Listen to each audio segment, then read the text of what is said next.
it's Julie Davison from juliedavison.com, and this week's Project Playback, I'm resharing a fun tutorial from last summer. It's actually part of Sunday Stamping with Susan and Julie, so you'll hear my mom, Susan LaCroix's voice in this video. In the video, we're using the You're a Peach suite, which is retiring soon, but you can still get the designer paper and bundle. I've remade the tuck fold card using the new He's the Man suite, which is coming up in the brand new annual catalog that will be released on May 3rd. This tuck fold card is really cool. It has a second flap that tucks underneath the element in front. Let's get going into this tutorial. I hope that you'll enjoy it and use whatever you have at home to give this fun fold card a try. I'd love for you to share your tuck fold cards in the Julie Stamping Spot Share and Connect group on Facebook. Check the video description for the link and make sure to subscribe to my channel so you don't miss out on future card making videos. Thanks for watching. Let me show you that stamp set again. It is kind of fun and really versatile. There's some really great sentiments in here, including some punny sentiments. Have a peachy day, you're sweet as a peach, thanks for being a peach. And then we've got the big peach, the small peaches, which fit on the branches, and then the flowers, which also fit on the branches. So I'm gonna use the peaches since Mom used the flowers on her card. And I definitely wanted to incorporate some of the designer paper like Mom did because it's on sale right now. If you don't have this designer paper yet, it's gorgeous and you need it.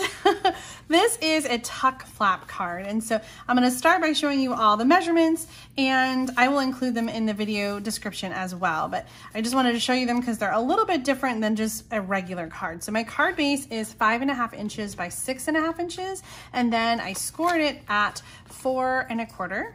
So that is going to fold like this, and that's going to be at the front of my card. So that's 5.5 by 6.5, scored at 4 1/4. And then the other piece for the card base is 3.5 inches by 3.5 inches, and I scored that one at 3/4 of an inch. So this is going to fold back, and this is going to go on this side of the card like that. So this is going to fold under. And then we have the inside piece, which is 4 inches by 5 1/4. That's going to go inside the card. I'm just going to glue it down. Usually I would stamp first, but I'm feeling daring today.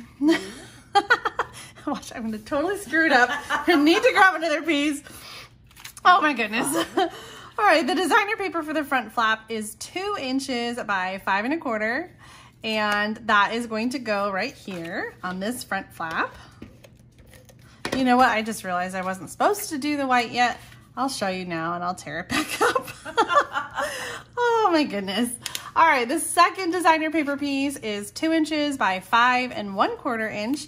And that is going to get, oh no, I wrote the same measurements. Oh, Julie. Boop, boop, boop. Well, I just wrote they're not the same size. Okay. This one is 2 and 5 1/4. And instead of writing the one for this one, I wrote that for a second time. So this one is, well, hold on. I can figure it out. This was 3.5. Oh, here we go. There's a ruler on this grid paper. Okay. Careful. So this one is 2.5 inches by 3.5. 2.5 by 3.5. I'll put it in the video description as well. 2.5 by 3.5. And that is going to go right here.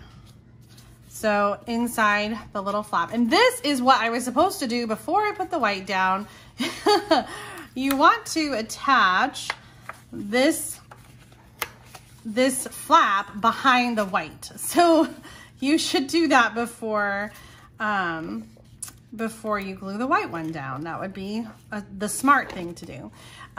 So this is, I need to put adhesive on both sides. I think I used tear and tape the first time. Okay, you'll figure it out when you make it. I'm making it look a lot harder than it is. But this part needs to go around the white before you put the white down. So don't put the white down first like I did. Put that on first. And then I'm just putting it like right in the center, and then the white can go down over it. So put the flap on the white and then the white on the card, and you'll end up just like this. You'll be all caught up with where I am. Okay, the The last layer on this card is a stitched scallop rectangle. This came from the Stitched So Sweetly die set. I love this one. It has a bunch of different labels, including some stitched scallop rectangles. So this is going to be on the front of the card. And this one, I'm only going to, you know, I can go ahead and glue it down because I'm not doing actual stamping on this piece.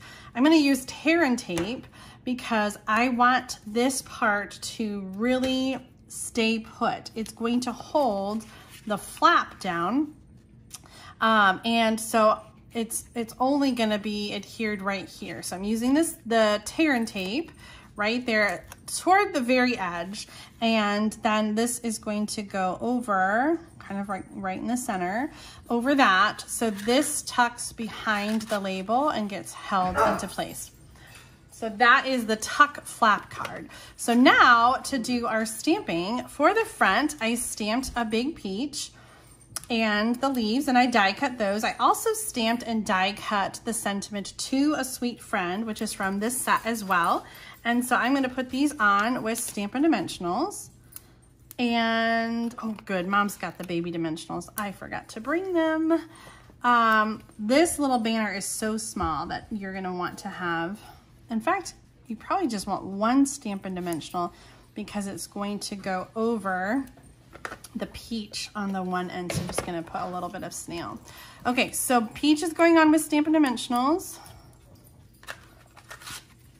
Right here on this side, I'm adding the leaves with a Stampin' Dimensional. And I love that, like, this could go either way. I'm choosing to have the leaves go into the card since we have the busy designer paper over here. And then my banner is going to go across the bottom. I need that little trick, but this one's so small. All right, To a Sweet Friend. There we go. And then just to finish off the front, I'm going to add some of the Genial Gems. This goes with the, I think the hand-penned suite, is that right? Yes.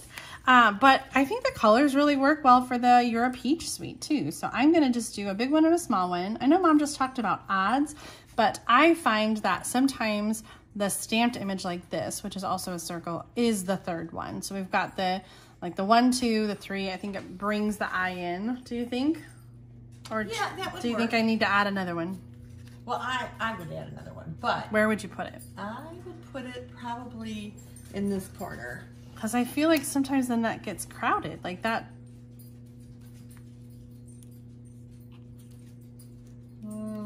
Peach. Yeah, that works too. I don't know. I want to be a rebel. I'm doing 2. Okay. Leave a comment and let us know. Do you agree with Mom or do you agree with me? Would you leave it at 2 or would you put a third one on there? I'm all about the rule of thirds, but sometimes I struggle and I feel like just 2 is a good number there. All right, I'm gonna do the leaves on the inside here. Now you just wanna be aware, I'm gonna flip it around so this time is at the top. You want to be aware that you can see the corners here of the card. Now, when this is closed, it's even less of the corner, but you don't want your stamped image on the inside to be like coming out and showing in the front. Or maybe you do, that's a whole nother look, but I don't. So I'm keeping it on this side so that that flap covers it up. Now I'm gonna do a similar technique that Mom did with the peaches because I just love the way this looks on the peaches and on the flowers. I'm using Pale Papaya for the base layer, and then I'm gonna use Calypso Coral, which is the same color Mom used. So she used Bumblebee and Calypso Coral. I'm using Pale Papaya and Calypso Coral, and truly there are so many different combinations that you can use, like to make beautiful flowers and peaches. So, but when you think of the different colors of peaches, I mean, if you go to the store and just look at the big bin of peaches, there's reds and yellows and oranges. I mean, there's all kinds of colors in there. Beautiful. Oh my gosh, I just love the way that looks. It's so easy, and this stamp is not, you can see it on the artwork on the stamp set maybe a little bit better. It's not like a solid image. You already have some like dots and some shading on there. So the color that we add to it is just highlighting those dots and shading and sort of making it like peach fuzz, right? Because peaches are not, I have to admit, I don't like peaches. Like sometimes I'll eat like canned peach or something like that, but I don't really care for like the flavor peach. Like I'm definitely not like a peach pie, peach like Not my first pick. No peach cakes going on this week. One last touch inside. Have a peachy day in Calypso Coral ink. So gotta have the stamped inside for sure, and then that tuck right underneath the label for the finished card. Oh my gosh, I just love it. Oh, so much. So yes, pretty. Thank you. Okay, that's it for today. I'm so glad that you were able to join me for this project Playback. If you like this video, make sure to give me a thumbs up, like, comment, and share. And don't forget to subscribe to my channel. See you next time with another Project Playback.